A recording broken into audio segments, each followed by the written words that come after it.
Hey guys, welcome back to another Flatterfans video and another Transformer Tuesday. In the last season of Transformers Generation 1 cartoon, which, let's face it, was a really long advert for upcoming toys, we were introduced to Punch-Counterpunch. And yeah, he is a double agent spy. So let's check him out, shall we? This is the front of the box. And you know what? I love this box. I think this box is wicked cool. The front is very G1-esque, you know, but what I do love, why I love this box so much, nowhere on the front of this box does it say Autobot or Decepticon. It just says double agent. So it's not until you flip it round you can get to find out who's who and that lot. But yeah, I think that's kind of cool that they did that, and I love the artist renditioning of this figure. I think that drawing is so cool. I really do like it. So on the back of the box we have the obligatory, well, common shot of the battle going on, and this being 1987, 88. We have the Headmaster battle scene, you know, Fortress Maximus going up against Scorponok, Fort Max with all his Headmasters, his Target Masters, and Monster Bots, what are they called? I will put up somewhere if I got it wrong. And then Scorponok is there with his Headmasters and the Terracons. And I also think there's a picture of Six Shot there as well. But yeah, we also get the bio card. And Punch-Counterpunch's bio card reads Autobot Punch-Counterpunch. So he is an Autobot originally. Function is a double agent. His quote is, "In my business there are no friends, only suspects." And his bio reads, Punch the Autobot transformed into Counterpunch the Decepticon. To infiltrate enemy installations, cool-headed a robot of few words. Reveals little of his true self to either side. Maximum car mode speed is 160 miles an hour. Uses twin mortar launcher in Autobot mode and a photon cannon in Decepticon mode. And then his stats is strength is 6, intelligence is 9, speed is 4, endurance is 6, rank is 7, courage is 10, firepower 6, and skill is 9. So that's pretty much the box. So we're done with that. But that's, again, the bio doesn't really give you much on this guy. So I went on Wikipedia, Transformers Wiki, and they've got some more like bio data and bio information, and it gives them a bit more of a background. So according to them, Punch is a stoic individual that takes charge and keeps others calm in a crisis. That is an act though, it's to hide his own paranoia. His personality changes when he becomes his counterpart.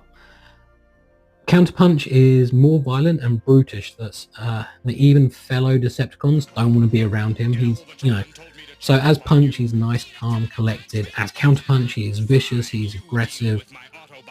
He throws his weight around, and like I say, Decepticons don't even want to be near him when he is Counterpunch. So when Punch is in his Decepticon mode, as Counterpunch, he sometimes has blackouts where he has no knowledge of what he did as Counterpunch, no memory of it whatsoever. So he's kind of got like, what is it, dissociated identity disorder, DID, kind of. But yeah, it kind of shows that he gets so deep into his espionage character that that character is now taking a life of its own. And it freaks Punch out that he has no idea what he does as said Counterpunch. Also, his fellow Autobots have been given a energy dampener, to protect them from Counterpunch's photon cannon. Because, you know, he's meant to be a double agent, so he's got to keep up the act. So every time he shoots, as his Decepticon alter ego, when he shoots one of his fellow Autobots, it doesn't hurt them, but it sets off a pyrotechnic thing on them to make it look like they've been shot. Because, you know, you don't want to shoot against one of your own guys, but also you don't want to give away your being a fake Decepticon. Which I find a little bit more interesting than he doesn't tell you who he is. Everyone's a suspect. His G1 bio is a bit bleh. But yeah, I'm rambled on way too much. So this is what he looks like in vehicle mode. And this is meant to be a Pontiac Fiero. I'll put a picture up somewhere. But you know what? I kind of like his vehicle modes. I don't know why mine has kind of got. It could be just because it's old plastic, but it's kind of got that yellow hue to it. You can see the blue it's meant to be, and now it's kind of this darker blue. And I don't know if the camera's picking it up, but like, it's got a bit of a tint to it. No die cast in this thing. It's all plastic. The wheels are plastic, not even rubber tires, which is a bit of a shame. But yeah, you get to see just a bit of kibble. Well, the robot mode kind of thing there.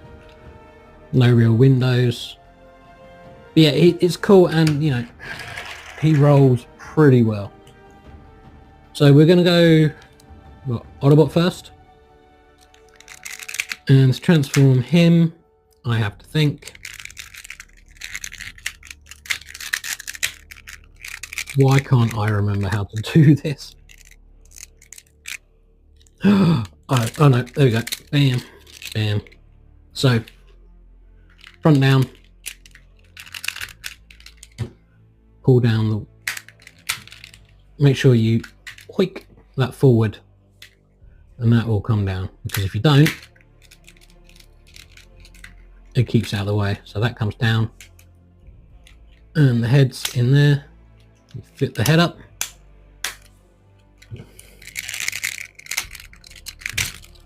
Pull the legs down, now I remember. And the correct way, there is multiple ways apparently to transform this, well, 2 ways for Autobot mode. The correct way is to have his legs like that. And then you flip out these pegs on the front, which become his feet, and they've got little nubs on them.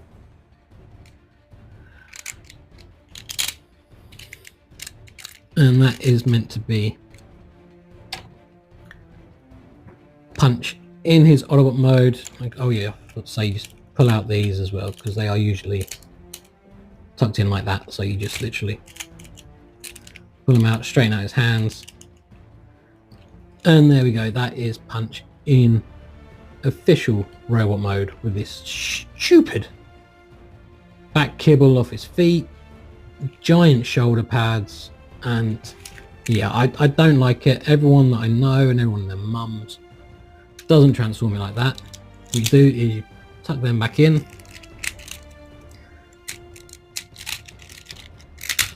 and you fold the legs around completely, something like that.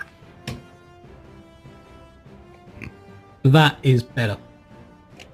But the reason for the dodgy ass leg configuration like this is to keep it more in line with like the original G1 Transformers, Ironhide, Jazz, Hound.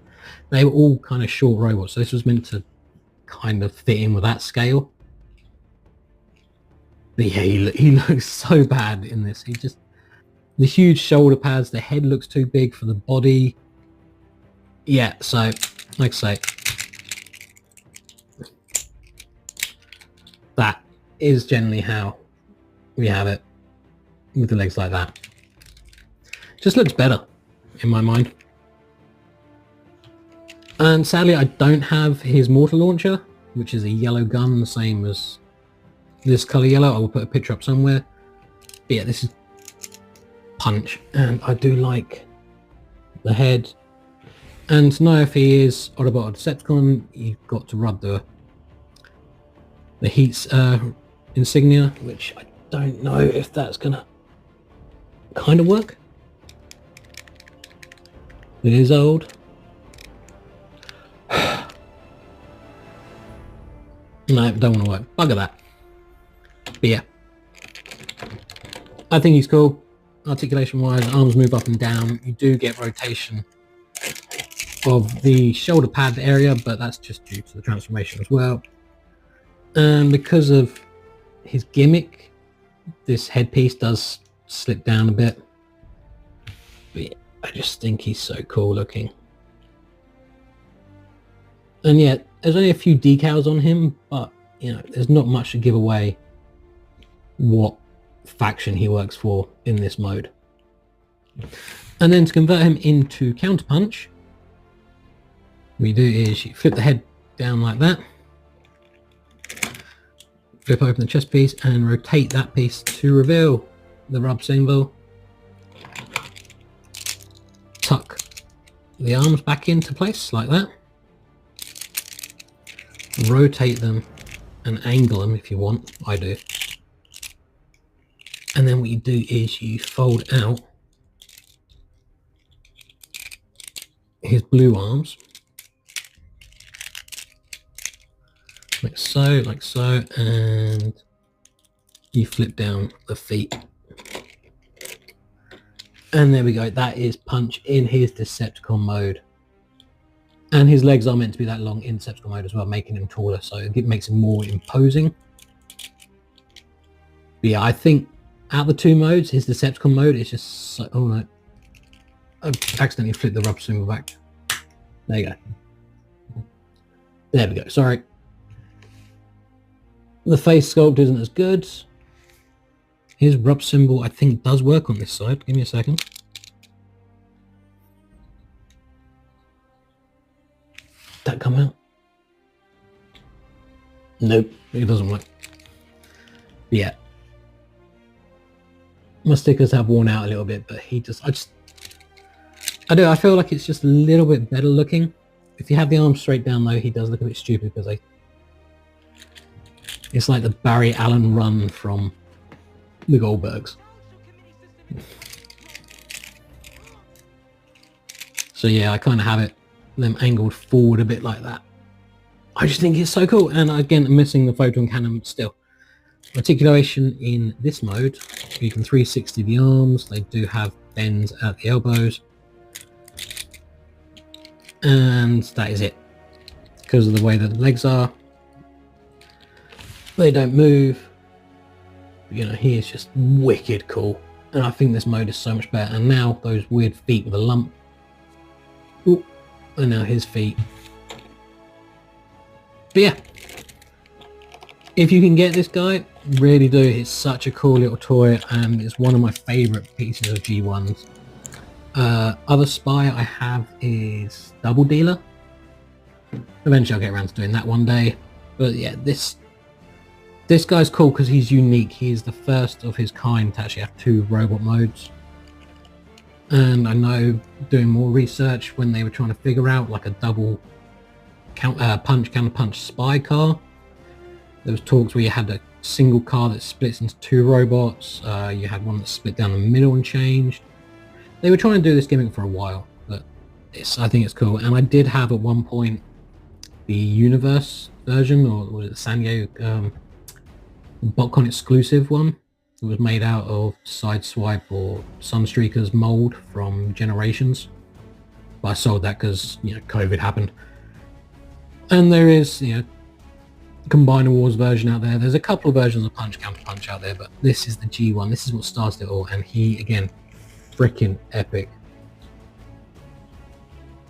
And Decepticon mode is just so cool, and I wish I had the guns to go with him. But yeah. And I do wish the head sculpt on the Decepticon side was a bit better. And if you angle that down, just give it more of a sinister face. But yeah, guys, that's it. That's Punch-Counterpunch. It's a really quick video, so have a great one, and I'll see you in the next one. Take it easy, guys.